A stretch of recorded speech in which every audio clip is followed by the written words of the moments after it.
ಸ್ನೇಹಿತರೆ, ಮೀಡಿಯಾ ಮಾಸ್ಟರ್ಸ್ಗೆ ಸ್ವಾಗತ ಸುಸ್ವಾಗತ. ಗೆಳೆಯರೆ, ಪಾಕಿಸ್ತಾನದಲ್ಲಿ ಇನ್ನೂ ಅಪರಿಚಿತರ ಹಬ್ಬ ನಿಂತಿಲ್ಲ. ಅಲ್ಲಿ ಭಾರತಕ್ಕೆ ಬೇಕಾದ ಮೋಸ್ಟ್ ವಾಂಟೆಡ್ಗಳನ್ನು ಅವರು ಹುಡುಕಿ ಹೊಡೆಯೋದನ್ನು ಕೂಡ ಇನ್ನೂ ನಿಲ್ಲಿಸಿಲ್ಲ. ಈಗಂತೂ ಅಲ್ಲಿ ಪರಿಸ್ಥಿತಿ ಹೇಗಾಗಿ ಹೋಗಿದೆ ಅಂದರೆ, ಜೀವ ಉಳಿಬೇಕು ಅಂದರೆ ಸೀದಾ ಭಾರತಕ್ಕೆ ಬಂದು ಇಲ್ಲಿನ ಏಜೆನ್ಸಿಗಳಿಗೆ ಶರಣಾಗಿ ನಾನು ಇಂಥವನು, ಇಂತಿಂಥ ದಾಳಿಗಳಲ್ಲಿ ನನ್ನ ಪಾತ್ರ ಇತ್ತು, ಬಂದಿದ್ದೀನಿ, ದಯವಿಟ್ಟು ಅರೆಸ್ಟ್ ಮಾಡಿ, ಬದುಕಿರುವಷ್ಟು ಕಾಲ ಬಿರಿಯಾನಿ ಹಾಕಿ, ನೀವು ಹಾಕಿದ ಮೂಳೆ ತಿಂದುಕೊಂಡು ಇಲ್ಲಿ ಬಿದ್ದಿರ್ತೀನಿ ಅಂತ ಶರಣಾಗಬೇಕು. ಅಥವಾ ಅಲ್ಲೇ ಪಾಕಿಸ್ತಾನದಲ್ಲಿ ಯಾವಾಗ ಯಾವ ಅಪರಿಚಿತ ಹೇಗೆ ಬಂದು ಕೊಂದು ಹಾಕ್ತಾನೋ ಅಂತ ಕ್ಷಣವೂ ಹೆದರ್ತಾ ಸಾಯ್ತಾ ಬದುಕಬೇಕು. ಮುಂದೆ ಯಾವಾಗಲೂ ಅಲ್ಲಾಹುವಿನ ಸಂದೇಶ ಈ ಅಪರಿಚಿತ ಹಂತಕರಿಗೆ ತಲುಪಿ ಅವರು ಇವನ ಹತ್ರ ಬಂದು ಟಿಕೆಟ್ ಕೊಡ್ತಾರೋ ಆಗ ಸೀದಾ ಜಹನ್ನಮ್ಗೋ ಜನ್ನತ್ಗೋ ಹೋಗಿ ಹೂರುಗಳಿಗೆ ಅರ್ಪಣೆ ಆಗಬೇಕು. ಇದು ಅಲ್ಲಿನ ಮುಲ್ಲಾ ಟೆರರಿಸ್ಟ್ಗಳ ಸದ್ಯದ ಪರಿಸ್ಥಿತಿ.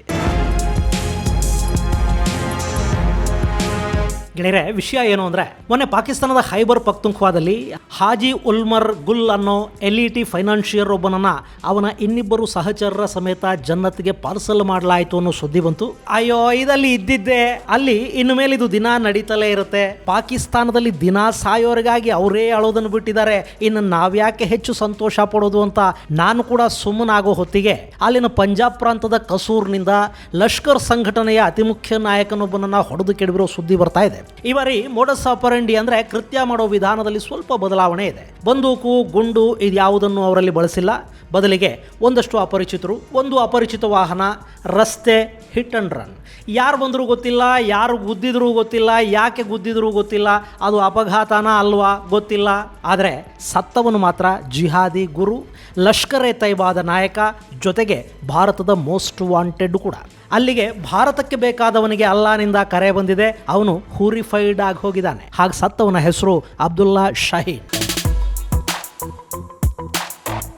ಗೆಳೆಯರೆ, ಇಲ್ಲಿ ಅಬ್ದುಲ್ಲಾ ಅನ್ನೋ ಹೆಸರು ಕೇಳಿದ ಕೂಡಲೇ ಇವನು ಯಾರೋ ಬೇಗಾನಿ ಶಾದಿ ಮೇ ಅಬ್ದುಲ್ಲಾ ದಿವಾನ ಅನ್ನೋ ಥರದವನು ಅಂದ್ಕೊಳ್ಳೋದಕ್ಕೆ ಹೋಗಬೇಡಿ.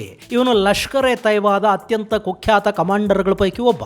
ಪಾಕಿಸ್ತಾನದ ಪಂಜಾಬ್, ಖೈಬರ್ ಹಾಗೂ ಆಕ್ರಮಿತ ಕಾಶ್ಮೀರದ ಭಾಗದಲ್ಲಿನ ಯುವಕರನ್ನ ಲಷ್ಕರ್ಗೆ ರಿಕ್ರೂಟ್ ಮಾಡಿಕೊಳ್ಳೋ ಜವಾಬ್ದಾರಿ ಇವನದ್ದಾಗಿತ್ತು. ಅತ್ಯುಗ್ರವಾಗಿ ಭಾಷಣಗಳನ್ನು ಮಾಡ್ತಾ ಇದ್ದ, ಬಾಯಿ ಬಿಟ್ರೆ ಜಿಹಾದ್ ಅಂತಿದ್ದ, ಕಾಫಿರ್ ಮುಲ್ಕ್ ಅಂದರೆ ಭಾರತ ಸೇರಿದ ಹಾಗೆ ಇಸ್ಲಾಮೇತರ ದೇಶಗಳ ಮೇಲೆ ಯುದ್ಧ ಸಾರಬೇಕು ಅಂತ ಹೇಳ್ತಾ ಇದ್ದ.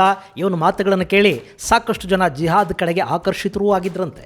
ಸಾಕಷ್ಟು ಜನರನ್ನ ಇವನು ಲಷ್ಕರ್ ಸಂಘಟನೆಗೆ ಸೇರ್ಪಡೆ ಮಾಡಿದ್ದ. ಹೀಗಾಗಿ ಇವನಿಗೆ ಸಂಘಟನೆಯ ಒಳಗೆ ಜಿಹಾದಿ ಗುರು ಅನ್ನೋ ಬಿರುದು ಕೂಡ ಸಿಕ್ಕಿತ್ತು. ಅಂಥವನು ಆರಾಮಾಗಿ ಪಂಜಾಬ್ ಪ್ರಾಂತದಲ್ಲಿ ಸೆಟ್ಲ್ ಆಗಿದ್ದ.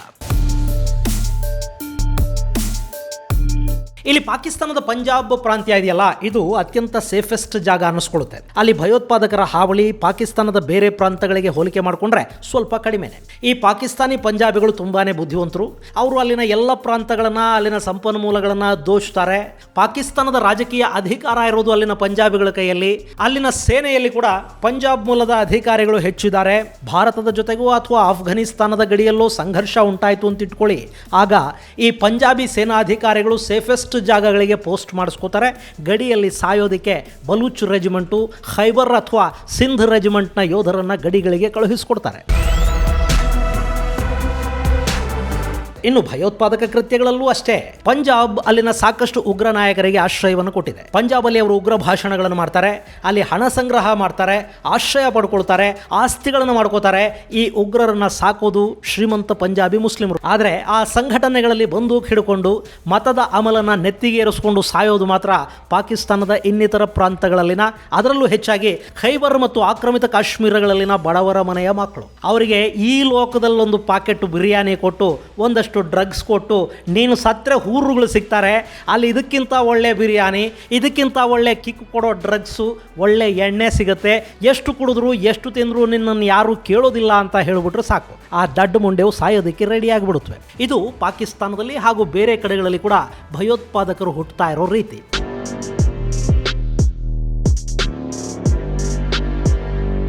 ಇನ್ನು ಈ ಅಬ್ದುಲ್ಲಾ ಶಾಹೀನ್ ಕೂಡ ಇದೇ ರೀತಿ ಭಯೋತ್ಪಾದಕರನ್ನು ಆಕರ್ಷಿಸ್ತಾ ಇದ್ದ. ಕುರಾನ್ನ ಬಾಯಿಪಾಠ ಮಾಡಿದ್ನಂತೆ, ಹೀಗಾಗಿ ಸಿಕ್ಕಾಪಟ್ಟೆ ಭಯಾನು ಕೊಡ್ತಾ ಇದ್ದ. ಇಂಥವನು ಕಸೂರಲ್ಲಿ ಅಪಘಾತಕ್ಕೀಡಾಗಿ ಸಾವನ್ನಪ್ಪಿದ್ದಾನೆ. ಪಾಪ ಈ ಬಡ್ಡಿ ಮಗನಿಗೆ ಬಂದೂಕಿನ ಗುಂಡು ತಿಂದು ಸಾಯೋ ಸೌಭಾಗ್ಯ ಕೂಡ ಇರಲಿಲ್ಲ ರೀ. ಕಸೂರಿನ ಜನನಿಬಿಡ ರಸ್ತೆಯಲ್ಲಿ ಇವನು ಹೋಗ್ತಾ ಇದ್ದಾಗ ಯಾವುದೋ ಒಂದು ವಾಹನ ಬಂತು, ಇವನಿಗೆ ಅದು ಗುದ್ದುಕೊಂಡು ಹೋಯಿತು.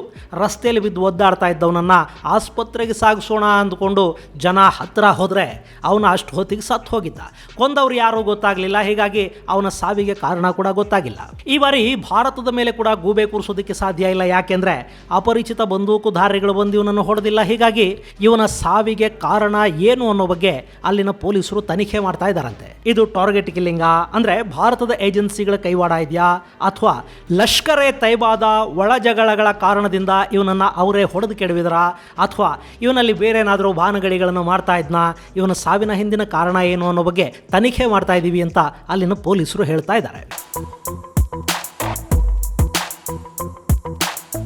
ಈ ಉಗ್ರರು ಬರೀ ಪುಸ್ತಕದಲ್ಲಿರೋ ಜಿಹಾದ್ ಒಂದನ್ನೇ ಮಾಡ್ತಾರೆ ಅಂತೇನಿಲ್ಲ. ಅಲ್ಲಿ ಸ್ಥಳೀಯವಾಗಿ ರಿಯಲ್ ಎಸ್ಟೇಟ್ನಿಂದ ಹಿಡಿದು ಡ್ರಗ್ಸ್ ವರೆಗೆ ಸಾಕಷ್ಟು ದಂಧೆಗಳಲ್ಲಿ ಇವರು ಭಾಗಿಯಾಗಿದ್ದಾರೆ. ಈ ಹಿಂದೆ ಖೈಬರ್ನಲ್ಲಿ ಕೊಲೆಯಾದ ಉಗ್ರನೊಬ್ಬನ ಸಾವಿನ ಹಿಂದೆ ರಿಯಲ್ ಎಸ್ಟೇಟ್ ವ್ಯವಹಾರದ ವೈಷಮ್ಯ ಇತ್ತು ಅಂತ ಹೇಳಲಾಯಿತು. ಇನ್ನು ಈ ಶಾಹೀನ್ ಕೂಡ ಅದು ಏನೇನು ಭಾನಗಡಿಗಳನ್ನು ಮಾಡಿಕೊಂಡಿದ್ನೋ ಏನೋ ಅಂತೂ ಜಿಹಾದಿನ ಗುರು ಅಲ್ಲಿ ಬೀದಿ ಹೆಣ ಆಗಿದ್ದಾನೆ. ಇವನ ಸಾವು ಲಷ್ಕರ್ ಸಂಘಟನೆಗೆ ದೊಡ್ಡ ನಷ್ಟ ಉಂಟು ಮಾಡ್ತಾ ಇದೆ ಅಂತ ಹೇಳಲಾಗ್ತಾ ಇದೆ. ಇನ್ನು ಹೀಗೆ ಅಬ್ದುಲ್ಲಾ ಶಾಹೀನ್ ಸಾವಿನ ಸುದ್ದಿ ಬರೋದಕ್ಕೆ 3 ದಿನ ಮೊದಲು ಹಾಜಿ ಉಲ್ಮರ್ ಗುಲ್ ಅನ್ನೋನನ್ನ ಅವನ ಇನ್ನಿಬ್ಬರು ಅಪರಿಚಿತರು ಸಮೇತ ಪಾಕಿಸ್ತಾನದ ಖೈಬರ್ ಪಖ್ತೂನ್ಖ್ವಾದ ಟಾಂಕ್ ಅಲ್ಲಿ ಹೊಡೆದು ಕೆಡವಲಾಗಿದೆ. ಹಾಜಿ ಉಲ್ಮರ್ ಗುಲ್ ಈ ಭಾಗದ ನಾಗರಿಕರಿಂದ ಜಿಹಾದ್ಗಾಗಿ ಹಣ ಸಂಗ್ರಹ ಮಾಡ್ತಾ ಇದ್ದ.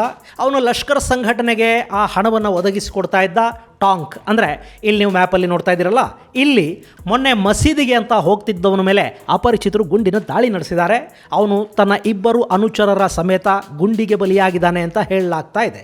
ಇವನು ಸಾವಿನಿಂದ ಲಷ್ಕರ್ ಎ ತೈಬಾದ ಆರ್ಥಿಕ ಮೂಲವೊಂದನ್ನು ನಾಶ ಮಾಡಿದ ಹಾಗಾಗಿದೆ. ಇನ್ನು ಈ ಟಾಂಕಲ್ಲಿ ಈ ತಿಂಗಳ ಆರಂಭದಿಂದ ಕೂಡ ನಿರಂತರವಾಗಿ ಇಂಥ ಒಂದಷ್ಟು ಒಳ್ಳೆ ಕೆಲಸಗಳು ನಡೀತಲೇ ಇವೆ. ಟಾಂಕ್ ಅನ್ನೋದು ಖೈಬರ್ ಪಖ್ತೂನ್ಖ್ವಾಗೆ ಸೇರಿದ ಪ್ರದೇಶ. ಆಫ್ಘಾನಿಸ್ತಾನದ ಗಡಿಗೆ ತುಂಬಾ ಹತ್ತಿರದಲ್ಲಿರೋ ಜಿಲ್ಲಾ ಕೇಂದ್ರ ಇದು. ಈ ತಿಂಗಳ ಆರಂಭದಲ್ಲಿ ಇದೇ ಟಾಂಕ್ ಸಮೀಪದ ಡೇರಾ ಇಸ್ಮಾಯಿಲ್ ಖಾನ್ ನಲ್ಲಿ ಸೇನಾ ಶಿಬಿರವೊಂದರ ಮೇಲೆ ಭಯೋತ್ಪಾದಕರು ದಾಳಿ ಮಾಡಿದರು. ಆ ಆತ್ಮಹತ್ಯಾ ದಾಳಿಲಿ ಒಂದಷ್ಟು ಸೇನಾ ಅಧಿಕಾರಿಗಳು, ಅದರಲ್ಲೂ ಆ ಭಾಗದಲ್ಲಿ ಬೇಹುಗಾರಿಕೆ ಮಾಡೋದಕ್ಕೆ ಅಂತ ನೇಮಕಗೊಂಡಿದ್ದ ಪಾಕಿಸ್ತಾನದ ಗುಪ್ತದಳದ ಅಧಿಕಾರಿಗಳು ಸಾವಿಗೀಡಾದರು. ಅದರ ಬೆನ್ನಲ್ಲೇ ಅಂದ್ರೆ ದಾವೂದ್ ಇಬ್ರಾಹಿಂಗೆ ವಿಷ ಉಣಿಸಿದ ಸುದ್ದಿ ಬಂತಲ್ಲ, ಅದೇ ದಿನ ಟಾಂಕ್ ಅಲ್ಲಿ ಹಬೀಬುಲ್ಲಾ ಅಲಿಯಾಸ್ ಭೋಲಾ ಖಾನ್ ಅಲಿಯಾಸ್ ಖಾನ್ ಬಾಬಾ ಅನ್ನೋನನ್ನ ಅಪರಿಚಿತ ಬಂದೂಕುಧಾರಿಗಳು ಹೊಡೆದು ಕೆಡವಿದ್ರು. ಈ ಖಾನ್ ಬಾಬಾ ಕೂಡ ಲಷ್ಕರ್ ಎ ತೈಬಾದ ರಿಕ್ರೂಟರ್ ಅಂದ್ರೆ ಅಲ್ಲಿ HR ಮ್ಯಾನೇಜರ್ ತರ ಕೆಲಸ ಮಾಡ್ತಾ ಇದ್ದ. ಒಟ್ಟಾರೆ ಗೆಳೆಯರೆ, ಈ ವರ್ಷ ಪಾಕಿಸ್ತಾನದಲ್ಲಿ ಸುಮಾರು 24ಕ್ಕೂ ಹೆಚ್ಚು ಮಂದಿಯನ್ನ ಜನ್ನತ್ತಿಗೆ ಕಳುಹಿಸಿಕೊಡಲಾಗಿದೆ. ಒಬ್ಬೊಬ್ಬರಿಗೆ 72. ಪಾಪ ಅಲ್ಲಿರೋ ಮ್ಯಾನೇಜರ್ ಗತಿ ಹೇಳಿಪ, ಅದು ಎಲ್ಲಿಂದ ಅರೇಂಜ್ ಮಾಡ್ತಾನೋ ಏನೋ, ಹೋಗ್ಲಿ ಬಿಡಿ. ಇದು ಗೆಳೆಯರೆ, ಪಾಕಿಸ್ತಾನದಲ್ಲಿ ಹೆಣವಾದ ಇನ್ನೂ ಒಬ್ಬ ಭಾರತದ ಪಾಲಿನ ಮೋಸ್ಟ್ ವಾಂಟೆಡ್ ಹಾಗೂ ಜಿಹಾದಿ ಗುರು ಅಂತ ಕರೆಸ್ಕೊಳ್ತಾ ಇದ್ದ ಪಾತಕಿಯೊಬ್ಬನ ಜನ್ನತ್ ಯಾತ್ರೆಯ ಕಥೆ. ಮುಂದಿನ ಸಂಚಿಕೆಯಲ್ಲಿ ಮತ್ತಷ್ಟು ವಿಶೇಷಗಳ ಜೊತೆ ಮತ್ತೆ ಭೇಟಿಯಾಗೋಣ. ಅಲ್ಲಿವರೆಗೆ ಜೈ ಹಿಂದ್, ಜೈ ಕರ್ನಾಟಕ.